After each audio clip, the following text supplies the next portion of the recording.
what I feel maybe is the most important for people at this time is to each of them trying to be their authentic self and not feel too invaded by external pressure and just really feel, okay, what do I want to do? Who am I? You know, to not be used by the external sometimes, or to not lose their power in working there, doing that, feeling their identity suppressed, maybe there, maybe in relationships, maybe at work, maybe whatever. Just really reconnecting with the soul, authentic essence. I think we do this in time by really hearing ourselves, listening to ourselves.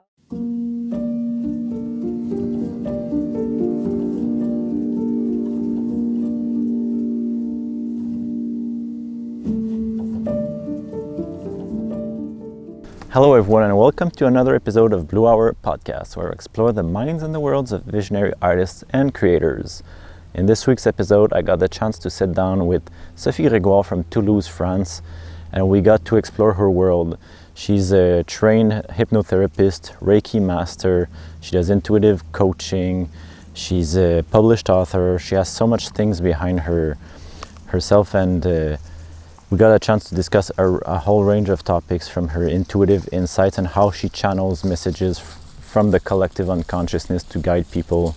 Very fascinating person, and her guidance is always so on point. Even I had a session with her a year ago, and yeah, let's jump right in. Welcome, Sophie, to my podcast. It's a pleasure to have you in your space, actually.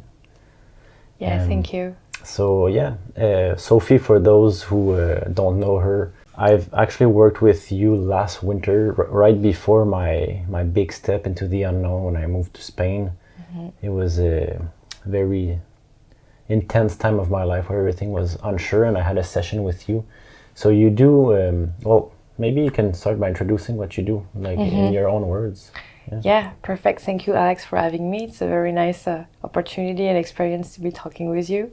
I do sessions online, which are like activation sessions where I can really read and connect with the energy of people and sort of activate their highest potential, I would say, or maybe reveal information that will have this consequence. I also post things online like energetic updates or mantras or things to self-reflect on, always to really like trigger the highest growth for people. And I also receive people here in Toulouse, like in person, to do hypnotherapy work or birth memories work or guidance work, like different types of techniques I've been trained in. So it's kind of like varied. I've also started to train people in hypnotherapy this year. Oh, yeah. So yeah, like new things are coming up. That's exciting. Yeah, like I think your work is very, like there's a lot of people that do something similar to you online. Like I've seen, and it's hard for me to relate to like general quotes and stuff. And you're the only one I think I was following on Instagram that the quotes have a unique flavor to them. They're not general, but they can be.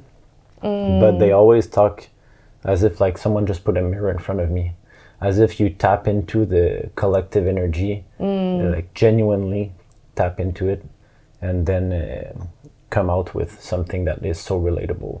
And not just to me, but like it feels like you're tapping into the collective feeling of the moment, and it's not generalized to like one space. And it makes sense now. I just looked at your chart, lots of the scorpionic energy that pierces the mysteries. Like, like people, I'm sure it's a general thing people observe in your work. Yeah, it's true. They say there is something very authentic and also sort of deep. You know, what I can express is in the writings. Also, I've been writing 2 books, and we're currently working on a third one with a bunch of women that are sharing a very personal, important story of their rebirth in their lives. And it's always sort of, it's very scorpionic, by the way, to speak about transformation. And my life has had like a bunch of them. Like, you know, you are in a phase and then you go through like a tunnel of transformation and you're reborn in a totally different version. So I think I love this idea of moving through things and being reborn a different way. Yeah, like I feel scorpionic people, they are forced to transform it. A lot of people resist it, you know. They don't. Yeah. They're like, okay, not another one, not another one. But it feels like you're embracing the change, right? Yeah, because it tends to bring more suffering to stay in stuff sometimes when really it's not aligned, rather than embracing what's happening. I've seen it, especially when I was working before, and I was a strategy consultant in Paris a long time ago. Okay. And I changed like everything when I was 29. And before that, I was resisting to leave, resisting. And 1 year it just became unbearable. So I just had to go, but I could have done it before, you know, but I was like, not ready. So, and then one day it feels lighter to take risks and to just stay blocked. Yeah, but also like now, like if you were working for a company, now it feels like you're working for the world. Like your work is because of social media and stuff, you kind of reach international. So like whatever you don't do feels like there's big consequences for lots of people. You know what I mean? Yeah, like, that's true. Because now you're doing retreats as well. Yeah. Yeah, exactly. It's going to be like I've already co-animated one with a friend, but this is going to be this year. I feel more going into my own unique like sort of way of doing things. So there will be one in July, maybe one this autumn with like a very beautiful place I know in southern France. So yeah, it's like it's growing in more and more in-person work. I think when I started my work, I really wanted to be online, and I didn't know how to do it in person for sure, like to have like a place like this, or I needed like the computer, and it felt like there was like a sort of isolation, like you saw in the chart, that felt comfortable. But very soon it became not really aligned, to not really be with others and not really share real space and energy. So I saw it slowly evolving towards more real connections and real in-person work and endeavors and stuff. And that retreat, who is the target audience for that retreat, and what is the retreat about? Yeah, so I think the target audience for this one is more women, because there will be a lot of stuff around the sacred feminine.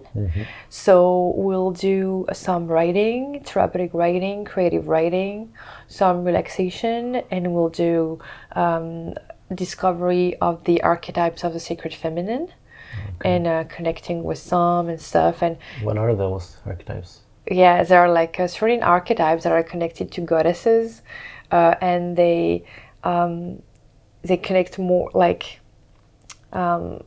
it's kind of complex, but they all connect with like also like a part of the phase of the moon, and like a part of the core energy that's in you. Like, is it courage? Is it compassion? Is it being fair to everybody? Like stuff like that.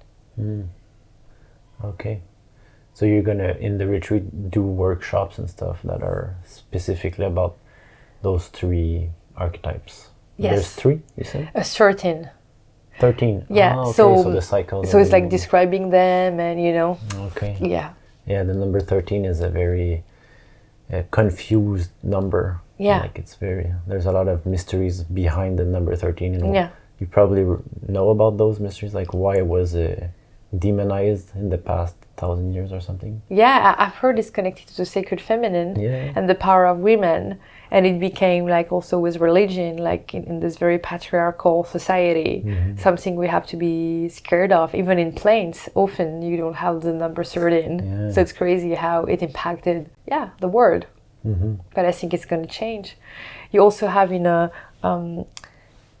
Amerindian, I don't know in English, but like the philosophy from South America, from the Indians, the certain original mothers that connect with those certain archetypes of the sacred feminine. They all like hold the key of sacred mystery and revealing the power of women. And so it's also certain, the number. Okay. Yeah. Do you know, like, I'm just very curious about that because I've studied it a lot as well. But the 13 archetypes, are they connected to deities as well? Like yes.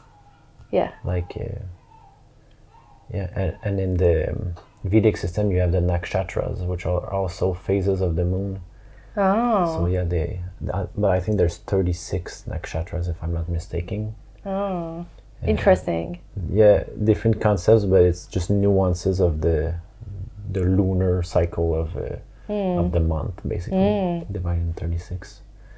Yeah. So, and what is the main objective of that retreat? Is it to empower women or make them understand themselves better, or how? Yeah, I think a little bit of both. It's like a time for reconnecting with yourself, feeling your emotions, because I feel many of us are so taken by life and doing this, doing that. We don't really have the space to just feel how we're feeling and feel what do we want, what are our needs, just reconnecting, becoming more intimate with ourselves. So I would say this, and getting to know ourselves deeper.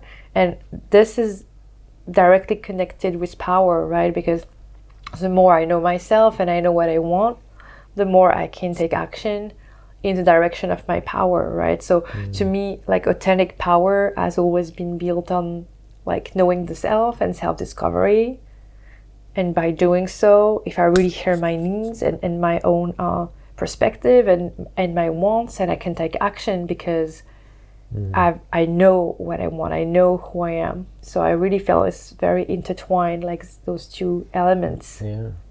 And it feels like it's also very needed in the times we're living, where everything is kind of unsure. Yeah. And so it makes it even easier for people to be confused and not take action, because you're like there's a lot of fear. So like if you don't know yourself, you're gonna be easily manipulated to stay home and to like be careful in whatever you do, because like everything's scary out there. But like it's important to empower, I think, do what you're doing, so that people are not afraid to go out. Exactly, and you have to listen to yourself to really.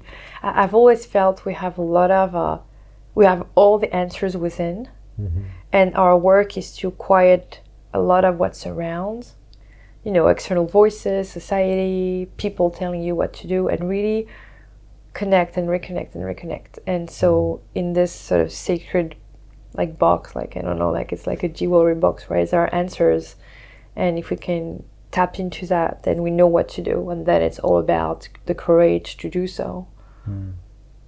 Yeah, totally. And because you've worked with so many women, men also, is there something that comes up like that as a main blockage, like that people kind of generally are stopped by? Yeah, I think I never really thought of this, but listening to your question, I think it's people don't really hear their intuition as much as they could. Like they always sort of, I felt that was not right. Oh, I felt that person was strange or toxic. They feel, but they don't really. They need a lot of.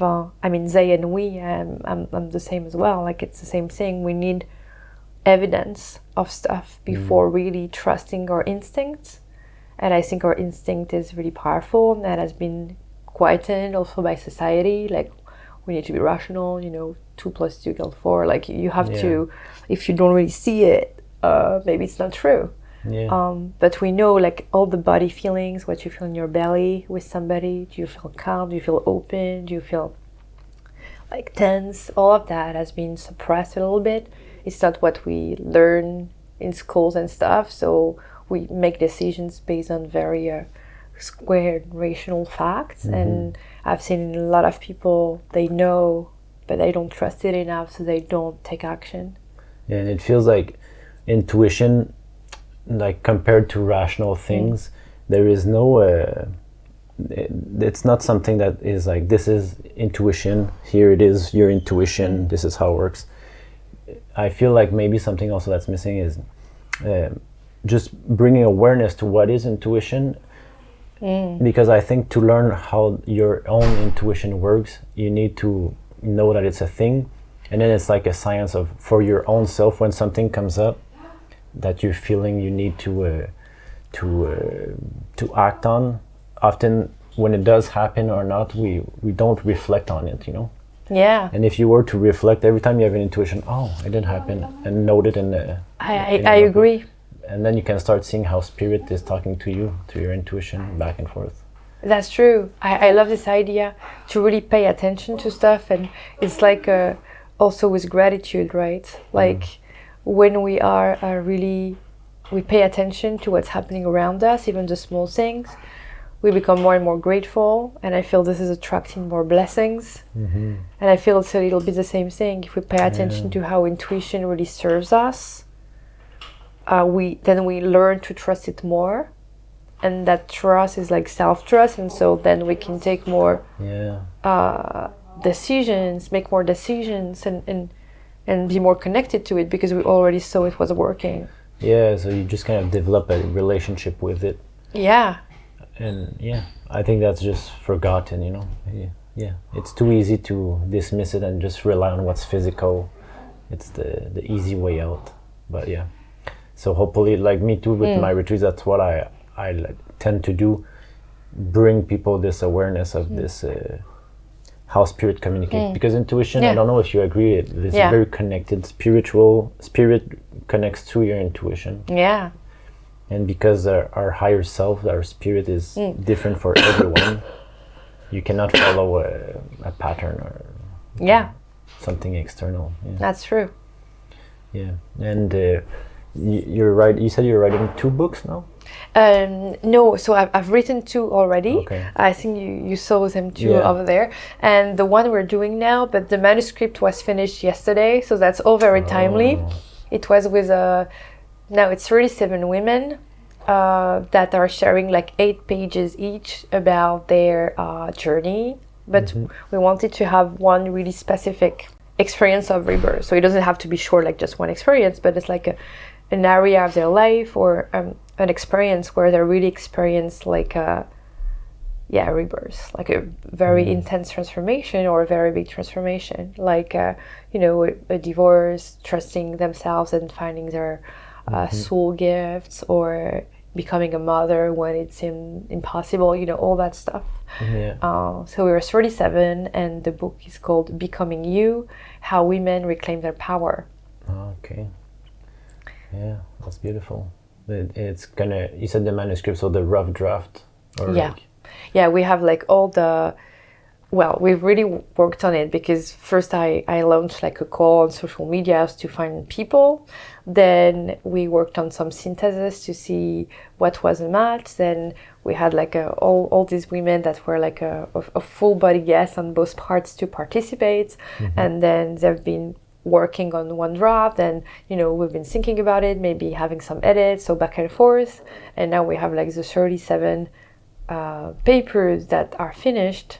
So I put everything together, and it's going to go to the publisher, and then we'll have a cover and all of that. Exciting. Yeah, that's really cool. Yeah, I think the work you do is so important, like all the facets of it. Like we were discussing this a bit earlier, like the times are changing, right? We are like, it feels like things are kind of in chaos in the world right now, and there is kind of a karmic and almost astrological meaning, like a reason for it. But I think repressed emotions is is a big part to do with why people are needing to express themselves so violently, because there's so much thing that they project. Yeah, anger and stuff, for sure. And so all the pieces that you are doing is empowering women that have repressed emotions, and also men, like I'm sure are impacted by this, all the feminine parts of everyone. So what do you see going on in this chaotic world? What is your point of view on what's going on? I'm not really sure, but I've been feeling that there is like a lot of things going to death. That it's such a big transformation, it cannot really change just a little, or just in a minor way. It does feel like it's really, stuff are collapsing, like you saw in France. Like, it's not about politics and stuff, but like what happened during the elections, and people protesting a lot, and like it's just going to stuff are not working anymore. The energy has changed. I feel a lot of the energy has changed, and all structures are still there, but they don't really work the same way. So people don't feel connected with them or want real change. It's like we still live in the world with the same structures, authorities, but people don't really connect with it. But do you think the structure has to like be reinvented? I'm not sure. I think it does feel like there is a trend like that going on. But France is special, so specific for this, because we always, I mean, not always, but we often do things like the hard way. So I don't know what's gonna happen, but like the world recently has felt like on fire, you know, with all the different crises in Russia, in Israel, like a lot of things not working anymore. And I don't really know how that can heal and shift, but I do sense like a lot of the ways we are used to work are in fact ending fully. Even education systems and what we teach to people at school, and why this and not that, and why we give more importance to success in the way of productivity and being profitable, and not about why we never talk about well-being in schools, for instance, why we never talk about like relationships and healing, you know, that could be something like many other subjects. And I think people are more and more getting in touch with what's missing. So many like counter powers are growing, like, you know, on social media, like a lot is happening. Many small businesses are changing the economical like sort of structure, right? You used to have like only big firms and like, you know, people working there. Now people, they leave, they start a business, they sell something, they whatever. And I think we have to empower more and more all those people that they can economically survive and be the small change they are, and all of those small changes are very important. Yeah, you're right. Like, first thing you said is like, I don't know. Like, I think we all sensitive people, we feel kind of what's going on, but how it's gonna, like, in 50, 100 years, what it's gonna look like, it's hard to say. Feels like everything is moving, but like it could move in any direction. But something is sure, like what is not working create resistance, and the resistance at some point has to break, you know, like it has to stop, so. Exactly. What I feel maybe is the most important for people at this time is to each of them trying to be their authentic self, and not feel too invaded by external pressure, and just really feel, okay, what do I want to do? Who am I? You know, to not be used by the external sometimes, or to not lose their power in working there, doing that, feeling their identity suppressed, maybe there, maybe in relationships, maybe at work, maybe whatever. Just really reconnecting with the soul, authentic essence, and just being that. How do you do that? Yeah, I know. It seems like, okay, let's do this. I think we do this in time by really hearing ourselves, listening to ourselves. Let's say I do something, I go somewhere and I feel really good. I can really feel it, I can sense it, and acknowledge in myself, oh, I really love that. Or maybe I go to work there and I realize it's not serving my values, or I'm not aligned with the energy or the actual work we're doing, so I have to acknowledge it. So I think we find, like, we deepen until we find our soul essence, really by listening to ourselves.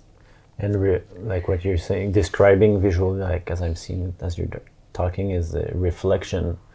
So not just to do stuff, it doesn't work, go to the next one, but actually do stuff, it doesn't work, reflect on it, and like see why doesn't work, what it makes you feel, what's not working, and then move on, so that you can get some clues to what your soul is through every event that doesn't work, or work. Why does this work? Why do I feel so excited about this new work? Yeah, exactly. You know, why? And then take that time to use the moon qualities, the reflective feminine qualities. That's true, that the moon. So, I feel it's being honest with ourselves. You know, sometimes we do things in a repetitive mode, we don't even remember if we like it or not, and we don't take the time to feel into it. So I'm not sure we're really honest with how we feel. And I think that's a journey, right? I don't think we find, I mean, if that's ever possible to really fully do it, but I don't think we reconnect with our soul essence in like a short amount of time. I think it's a journey. Maybe it's a life journey, but I think it's important for people to be on that journey, to feel they live authentically, and they really belong to themselves in some way. And for you, like, what was your path, your personal journey from being we all start like connected, and then we get disconnected, and then we reconnect, hopefully. But what was your path like in this journey? So I had like a very, how to say this, like educated sort of a teenage years and like first years of work and you know, studies and all of that. And so I started to work in the business industry as a consultant, and everything was good on paper, but I wasn't feeling aligned. Like I needed to serve a cause, I needed to help, I needed to find a purpose, and I wasn't having a purpose there to me, I mean for me. And also I didn't have time for myself, and that was a real issue because I could feel I need to explore the world and myself and find answers. And with that work, I had no space to do it. So I really felt trapped for, I would say, those two main reasons. Why? One, not aligned, and two, you know, even if it was, I'm sure I have to find more about myself, and I don't have the energy in the space. So it was like I had to free myself from it. So I quit the job, and I went to do some humanitarian work in Cambodia for a few months, and that was like a revelation because I felt I was serving a cause, even if it was still like consulting, but for an NGO, so it was totally different. Then I met a lot of people, I would say like us, like really trying to find answers, to have an impact, to do something of service. Like all my friends from there, I'm still friends with them, and we all had, even if coming from different parts of the world or being different or doing different works or whatever, we had that same quest in common. So that was really enlightening because with my people in France of that time, I felt very lonely on that quest. Like nobody was really sharing with me that same sort of flame. And so there I found people like me, which gave a lot of strength, I think, to came back to Paris. At that time I was living in Paris, and I was like, I don't think I can go back to life as before. So then I went back to Cambodia, and then I soul traveled once for 9 months in all Asia and the US and where did I go, and Morocco and like parts in Europe, and I went also to Israel that time. Like I was a lot of stuff that I was learning by traveling about myself. I needed the void, I think, to hear stuff. So you went like the opposite almost. From like having no time to yourself to traveling, and everything is you go wherever you want, you meet people, you see new stuff. That was, you're right, I never thought of this like that way, but that was really the opposite. And then that was like sort of third phase, if I sort of sum that up, where I felt, okay, so maybe my purpose, because first, as I was writing, as I was traveling, I was starting to write because I was feeling a lot of emotions, and writing was helpful to me. So I was just writing for myself, a notebook. And one day I'm like, oh, that's cool. So, I mean, I think that can help some people. So I remember having like a first article like published on Rebel Society. Now it's like many years ago. And I thought, oh, that's so cool. They took my article. I was so happy. And then many people said, oh, I feel the same. And I was really deeply surprised to see that sometimes you go through a process and you think you're alone, but if you share it with others, you're not. And I thought that was crazy. And also being vulnerable helps other people also to feel and to be vulnerable. And I thought, okay, writing that's a crazy thing. So I kept on writing as I was traveling, having articles in like Rebel Society and Elephant Journal and stuff like that, and also on social medias. And that was my grounding in some way, because everything was like all over the place, but I was writing, so that was like a base. And a few years after, I decided to come back to my hometown, which is Toulouse, and to be more sort of grounded in the work of helping people finding That's more recently, like a few years ago? Yeah, that was like in 2018, I came back here. I thought, okay, what can you do? Do sessions, so I did some certifications to feel more grounded in what I wanted to do. And I started to have people come here also. So yeah, I think that was one phase of like feeling trapped. Second, freedom and writing, and then it's sort of all it became more integrating maybe between the two, like trying to find some balance again, but with a very new perspective on the word and what I'm supposed to do in it. Does that make sense? No, yeah, it's like the alchemist story of like starting somewhere, going back on this journey, and then coming back, but with a new perspective on everything. Yeah. Pretty much, and I think that also relates to what we talked a little bit earlier of the moon cycle. You know. Yeah. It's like the cycle of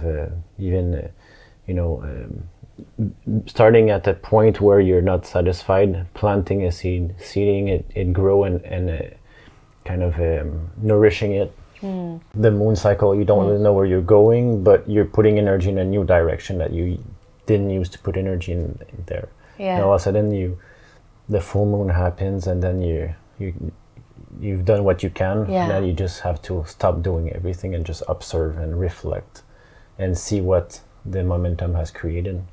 And then it comes back to the beginning, but now you've grown something, you have a new perspective, and then you can plant something else, and then it continues. I love that. Kind of like this infinite loop that we have 13 loops per year, because there's 13 moon cycles every year. Yeah. So you have 13 opportunities to plant stuff. And I'm sure it would be interesting to see those 13 archetypes. Yeah. And see how you can even do this cycle 13 times per year, but specifically with these archetypes. Connected with one archetype. Yeah. Reflecting more on one. Even deeper, you know. That's interesting. You go even deeper in it. I'm curious, I didn't know about that there was 13 archetypes. I want to study it more. Do you know some on the back of your mind that kind of comes up? Yeah, so it's all like deities and goddesses. I don't want to make a mistake on their names because it's hard for me to remember just now.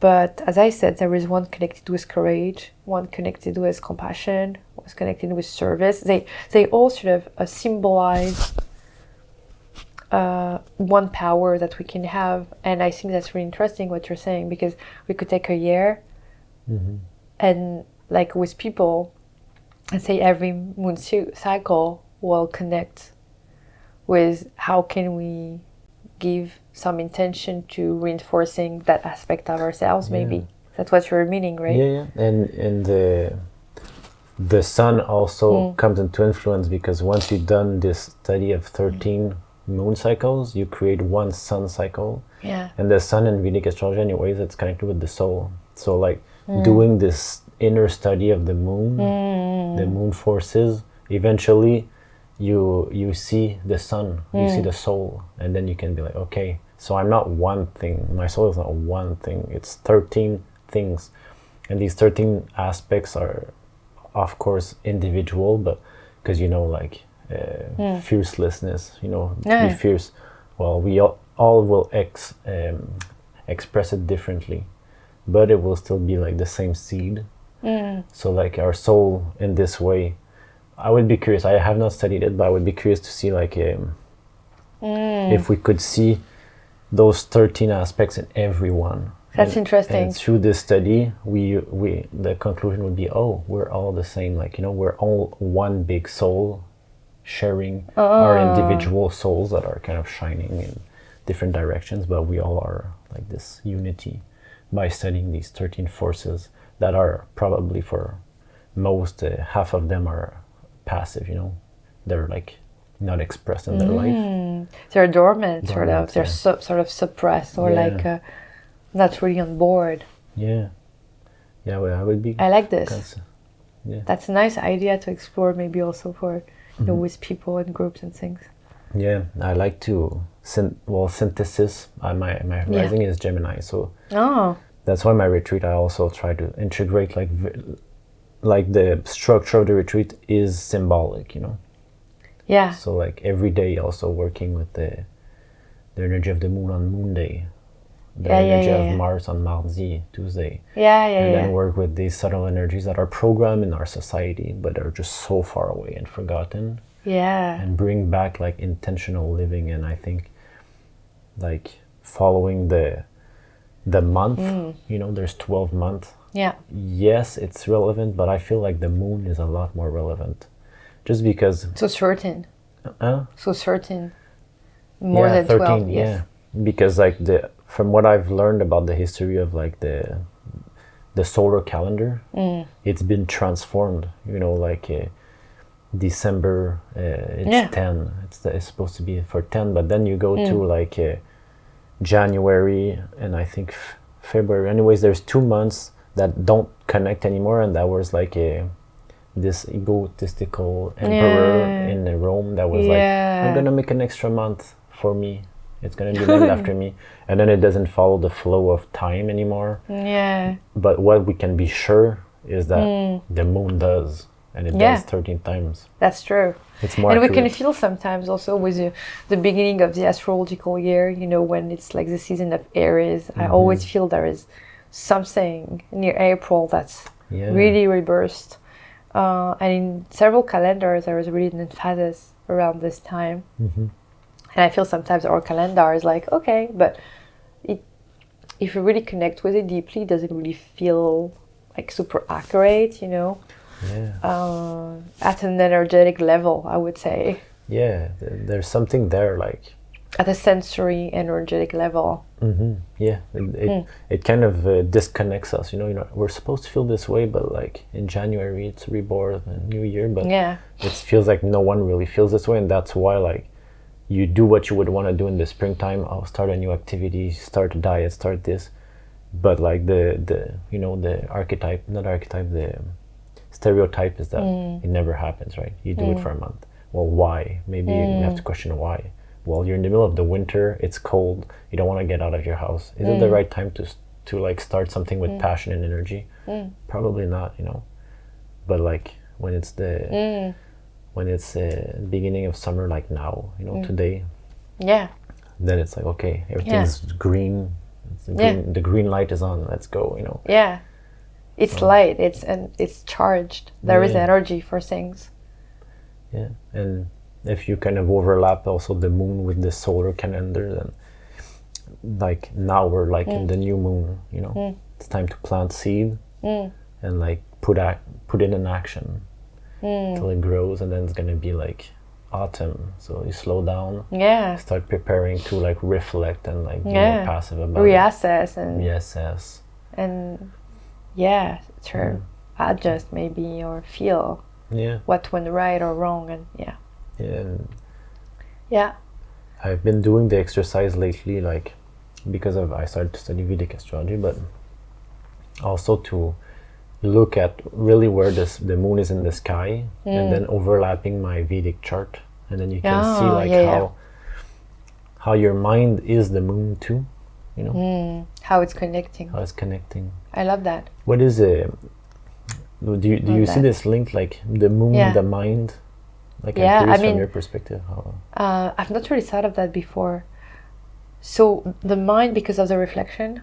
Yeah, exactly. The mind is like is the feminine container that receives the astrological influences. So it's like the empty space. That light goes through, that planets go through, that everything goes through. And anything can go through it. This is why we have so many thoughts also sometimes, right? Because it can be like invaded. Exactly. So that's why the moon in your chart is so important. It's your mind. And if your mind is not really reflective, like that's why moon is good in Cancer. It's good in Taurus. This is the best placement because it has a stability and it's at home. So it reflects well. And they say it's exalted in Taurus because Taurus is earth. So like the container is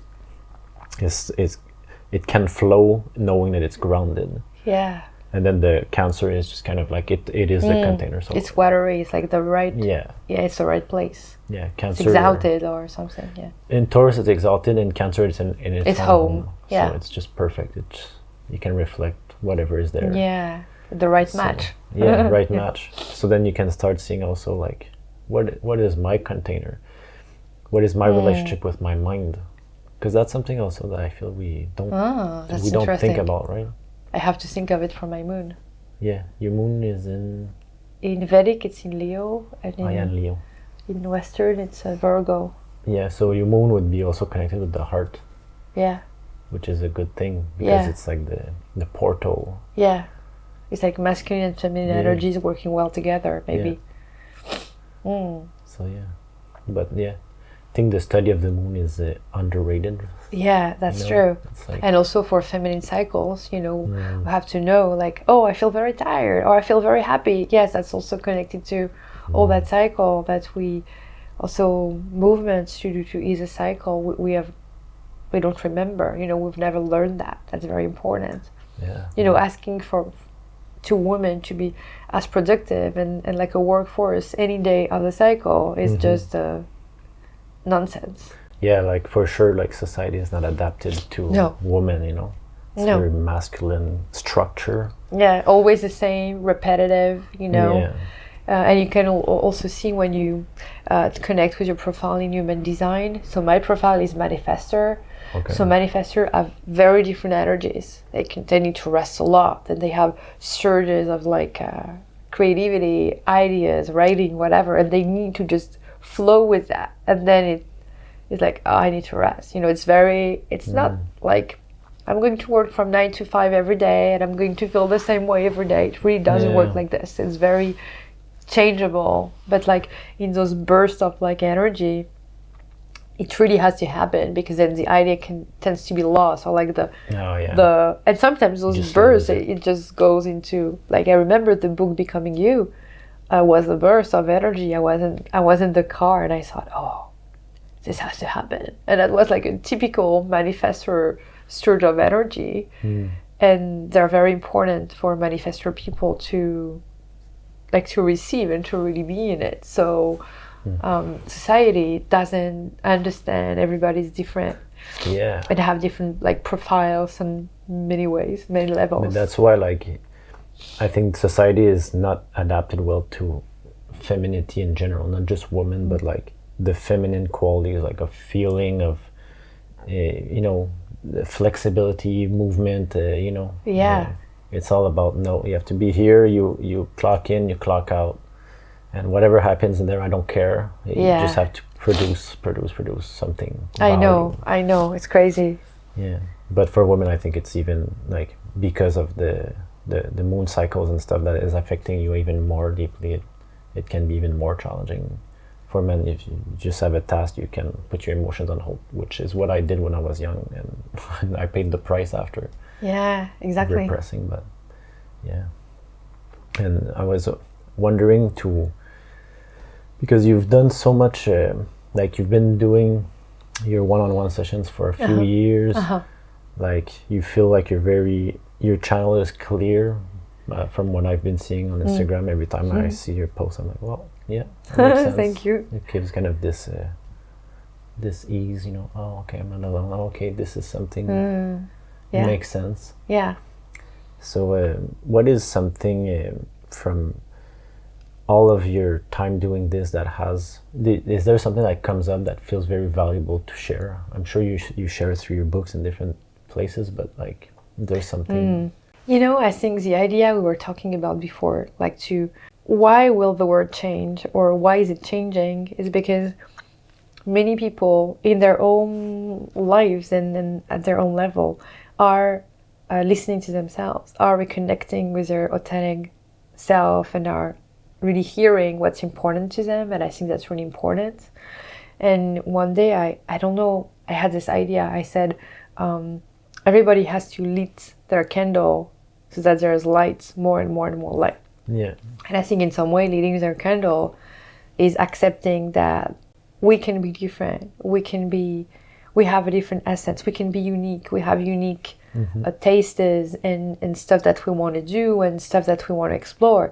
Like there is nothing that we feel we could be doing. Like, oh, I want to dance. I want to write. I want to start a business. Like, I don't think we have ideas if we're not supposed to, like if we're not enough to do them. So I think all the, it's also the inner child and reawakening those dreams. And sometimes adults tell you, no, this will not work. Yeah. It's also like very how society works. Like, don't do this, it will not work. Well, you don't know, And so if everybody takes a chance, in their own way, at their own pace, in the way that's good to them and balanced. Of course, it's not about changing lives instantly for everybody, of course, but if everybody can listen to that and follow their heart and soul. I don't know what really means to follow your heart, but I think it's to follow what draws you, follow what calls you. It's to accept we are not machines and we're not exactly all the same, but to really seek that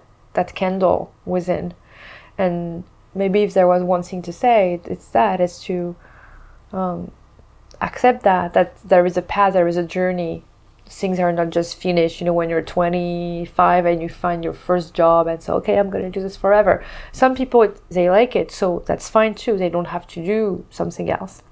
But some people, they feel like a resistance with it so many years, but they don't really believe there is a path out of that. They don't really believe in like your own unique personal power and what you can create. And so if people like that, they really see and feel and believe they can create what they want. And so if all of those people start to create like a writing, a business, an idea, a project, even if it's very small, it doesn't matter. They found their candle, their light. Yeah, that's what I think is really important. Yeah, and I see it too. Like I can relate to that. And once you start like doing something you're passionate about, you will maybe meet someone that will make you see something else, and it basically is just unlocking your personal power. It's dormant because you're giving it away to your boss, to this, to that. Exactly. And once you just do something for yourself and you see that it lights another place, and maybe your path is, I don't know, there's so much infinite options once you just started. It's true. Like I really saw it when like recently in some travels or just in my sort of work now here. Like you start something and you really take a leap, and then this woman responds and has an idea, and then I don't know, like it's like or you feel called to go to this place or that country and you don't even know why, and then after a few weeks you're like, okay, I met this person, I had this idea, you go and you know why you had to go after. It's like when you just go by your day and don't really do stuff like this, but go like more on autopilot mode, you don't really have this kind of surprises and blessings and gifts. But if you really go on a path, which is a road, so you don't know where you go because it's a road, then you have a lot of stuff coming in to help you. Lots of data to like also process. And I feel we have to try it even on a small level to see that we're supported. And if we go towards our light, we find helpers on the way and guides and people. And as long as we, let's say somebody that never did it, they are like, oh, maybe it's not true. But if you do it even once, you'll see it. You'll see, stuff coming to support. Yeah. And I like saying too, it feels like the world is getting taken under our feet. So like, it's a good time to like take risks, because if you don't, you might even tomorrow, I know financial system is changing it. So like it's the best time to have risk, because you're gonna have to take a risk anyways, or like you're gonna be pushed out of the nest very soon. Might as well just follow your path and lead instead of being pushed out. Like forcefully. I know, and that's always like the same idea. Like when we will be older and next to like the rebirth of like the next life, what is the thing we would be feeling like, oh, I've always wanted to say that, to do this. I had a voice, but I buried it. It's what's key for each of us. I think we all have something that's really important. Would it be purpose, being a mother, painting? I don't know, but I think everybody has something that's really key to them, and it's about acknowledging that and not forgetting about it, not burying the truth, right? Yeah, and I think that's what you're doing with your book, is inspiring women that have done this, they've taken this leap of faith or have been pushed to this edge and then have to be reborn again. I hope not everyone has to go through all that trauma to kind of be reborn, but because you can actively just go, but I think it's inspiring also, like, to see that you're showcasing this, and that even with the one-on-one sessions you're doing, you're inspiring people to follow their own voice, and to also to connect people together. Yeah, like, that's true. Like to know that you're not alone in whatever collectively we're experiencing. So yeah, that's beautiful. Is there a last thing you would like to share that's on your heart, or that you wished I had asked you before we finish? Yeah, well, it's a little bit the same, but just listening to what you just said, I think the more we can share with others and be open and vulnerable with, I saw this in women's circles too. Like, you know, sometimes some people just arrive and they don't really feel that open, and then somebody opens the door because it's the same, and then somebody says something happened, and so you feel, oh, me too. And so the message maybe is, the more people become vulnerable and are okay to say something that's true, that's important to them, then other people open to. And so sometimes I feel when we share our stories, we think it's just about us. You know, I share my story, I'm happy, I'm proud, or whatever. But actually, just people reading it or seeing it, they feel, oh, maybe I should also express myself, because, and I think healing happens in ripples effect over the word.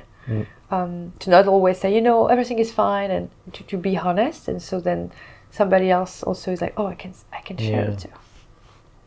That's so true. Yeah, I remember at the beginning of my journey, it was that's how I healed too, is first of all to be honest with myself by looking back, studying the past, but then also to sharing it with others, and being kind of received with what I had to say. Just make it feel like, okay, it can come out of me and not stay in me. So yeah, I think vulnerability is the biggest, most powerful thing.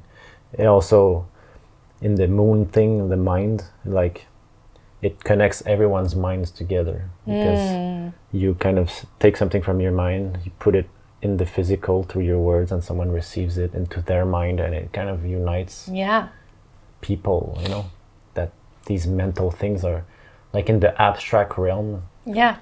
There's just invisible space, you know, and these ideas or these traumas they get stuck, but they can be moved through the voice. They're released by expression, by movement. But I think already, you know, it's like when you see a friend and you don't feel well, and you say, no, I'm fine, and then you say, you know, this happened, and I'm really having doubts about this and that, and just expressing, I feel, releases the tension sometimes. Yeah, totally. Do you want to leave people on your Instagram and maybe your website too? Yeah. You mean saying, so my Instagram is my name, Sophie Gregoire, and then the little thing, how you say tiret, you know, like the line? Yes, the line. Baraba? Baraba, yes. Okay, I don't know what that is. Yes, the one that goes below, and then official, because I had people like copying like the stuff a lot, so I don't know. It's Sophie Gregoire Baraba. Yes, official, exactly. Okay. And then the website is www.sophiegregoire.com. So it's very easy. And your book, the newest one, is coming. Do you have an approximation of when? I think maybe that fall. In the fall, okay. Maybe in October, November, something like that. Okay. Well, whenever this episode is released, I'll try to link it if it's out, or announce it when it's going to come out. So yeah, sure. Thank you so much for taking Alex. The time. It was amazing talking to you. Thanks for watching, guys. I hope you guys enjoyed this one. Don't forget to like and subscribe if you want to just support what I'm doing with Rosumbra, and if you like the content.